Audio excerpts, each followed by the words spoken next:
io e te, perennemente incompatibili, ma non inconciliabili, piuttosto indissociabili, inscindibili, io e te, indivisibili, navigando per lo gran mare dell'essere, da irriducibili temerari, mai smarrimmo la rotta, impresa ardita in mare aperto, in moto ondoso.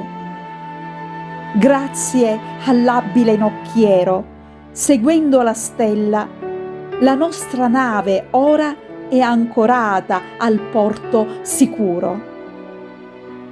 Il viaggio insieme da fermi continua, confidando solo nella buona salute e nel mare della tranquillità.